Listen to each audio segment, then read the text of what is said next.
Antes de você decidir o que fazer com o seu dia, alguma coisa já tentou decidir por você. Você pega o celular e em alguns minutos a sua cabeça já gerou um clima estranho ali. Uma pressa, uma comparação, uma vontade que nem tava ali antes. E aí quando você menos percebe, já começou o teu dia ali, reagindo. E é aí que muita gente se perde, viu? Porque o ambiente não é só o lugar onde você trabalha, não é só uma mesa organizada ou um feng shui que você preparou no teu quarto. O ambiente é tudo aquilo que molda a tua cabeça para olhar para a vida. E aí que traz a pergunta do dia de hoje. Você está cercado do quê? Esse canal chama Urdu, eu sou o Will e a ideia aqui é simples. É pensar melhor para agir melhor. No último vídeo a gente falou sobre a responsabilidade, sobre o peso que a gente carrega e que gera uma ansiedade. O assunto de hoje é sobre o ambiente que cerca a gente, não sobre o ambiente como estética, não como aquela cortina florida da tua mãe, mas o ambiente como referência, como aquilo que molda seu ritmo, o seu desejo, comparação, até a forma que você olha para você mesmo. Nesse vídeo eu vou te mostrar 3 referências que moldam a tua vida e você nem percebe. A referência do que você é, a referência da natureza e a referência daquilo que você deixa entrar na tua cabeça. No final você vai ter um protocolo simples para te ajudar a escolher melhor o que merece virar referência na tua vida. Bora lá?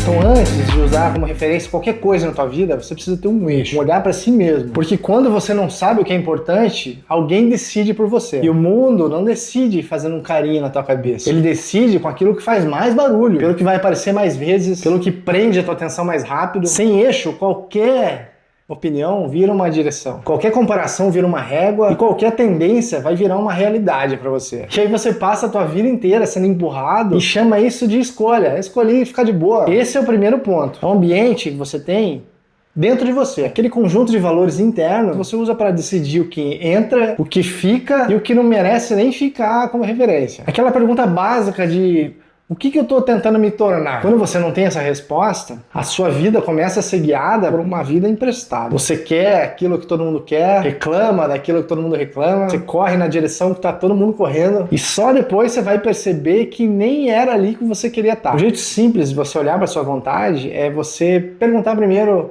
de onde que veio isso? Eu pensei sobre isso? Eu testei isso na prática? Ou eu só repeti porque era o que estava ao meu redor? Não tem problema ele dar uma ideia boa. O problema é você nem perceber que ela veio de outra pessoa. Porque quando você não sabe de onde veio essa ideia, você começa a defender ela como se fosse o He-Man.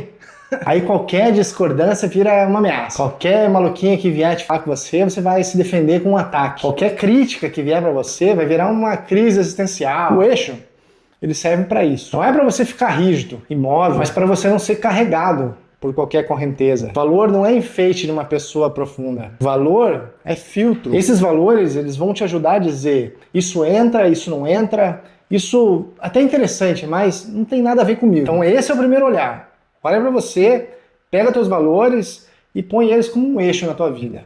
Beleza? Porque se você não escolhe aquilo que você respeita, o ambiente vai começar a escolher por você.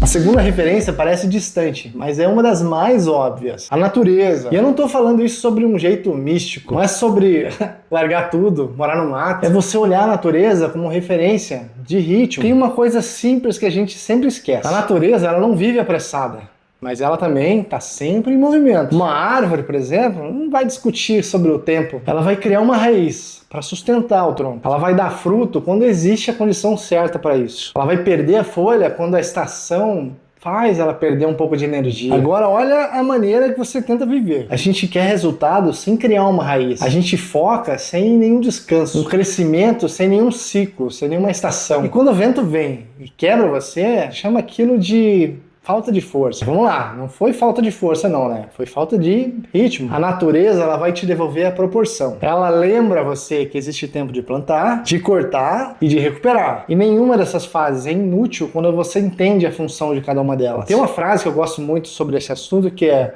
o plantio é opcional, a colheita ela é obrigatória. Você pode escolher o que você planta hoje, mas você pode escolher não plantar também. Mais cedo ou mais tarde a vida vai te devolver o resultado daquilo que foi repetido. E olha lá, isso não é nenhuma ameaça, é uma consequência. Quando você entende essa consequência, você para de brigar um pouco com o tempo. Você começa a perguntar: que estação do ano eu estou vivendo agora? Essa fase ela pede aceleração ou uma consistência? Pede construção ou pede um corte? Ela pede mais exposição ou você firmar a tua raiz no solo? Então esse é o segundo olhar, é um olhar para a natureza. Crescer não é acelerar o tempo todo. Crescer é respeitar o ritmo certo sem abandonar o caminho que você está fazendo. E respeitando a fase do ano que você está.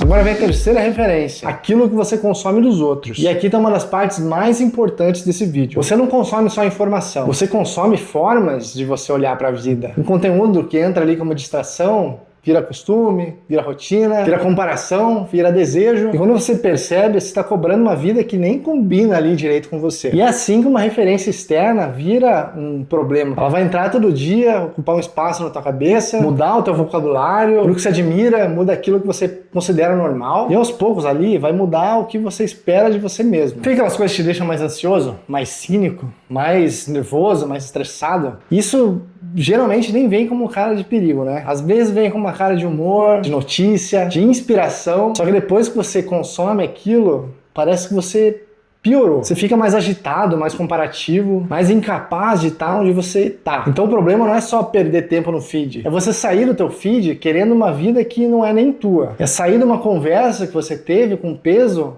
que não é nem teu. É você consumir tanto ruído que o silêncio parece estranho. E aqui vem uma imagem importante. Quem você segue é o bairro da onde sua mente mora. Se você mora todo dia naquele bairro que só traz cinismo, urgência, sua mente vai estar sempre em alerta. Não é um moralismo, é você entender que o que você consome é o que molda a tua mente. Tanto o ambiente social como o digital são ambientes. E o ambiente emocional também. Você pode estar fisicamente na tua casa, mas mentalmente morando na casa dos outros. E a saída disso não é demonizar a internet. Não é você deixar de seguir todo mundo. A saída disso é você escolher melhor o que você consome todos os dias. Porque se entra todos os dias, vai te formar todos os dias. E se te forma todos os dias, não dá para tratar isso como algo neutro. É um terceiro olhar. Você olha para aquilo que você consome e faz a pergunta: isso está me aproximando ou me afastando daquilo que eu estou tentando ser?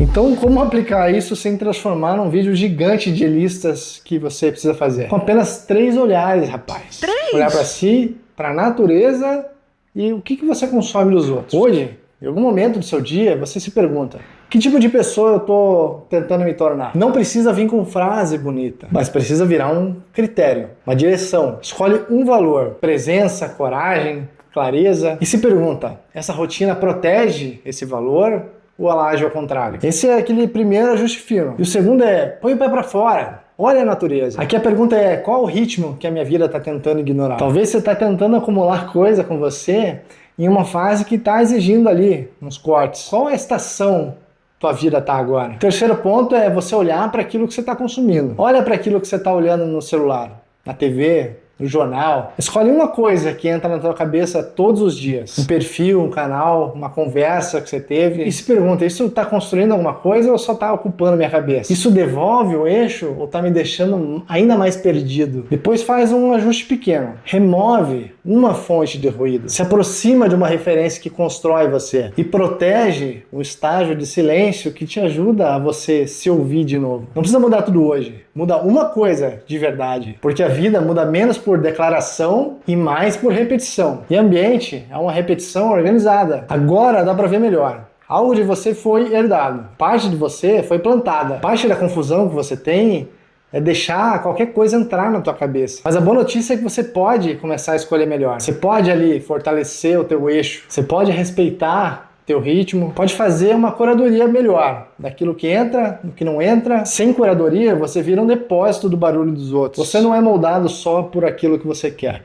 Você é mudado pelo aquilo que te cerca. Então a pergunta que fica para você hoje é: você está cercado pelo quê? E ainda mais importante, isso está te aproximando ou te afastando daquilo que você está tentando se tornar? E se esse vídeo fez sentido para você, se inscreve aqui no canal e comenta aqui embaixo qual dos 3 você precisa ajustar agora: o seu eixo, seu ritmo ou a sua curadoria. E a gente continua da onde a gente parou isso aqui, beleza? Valeu!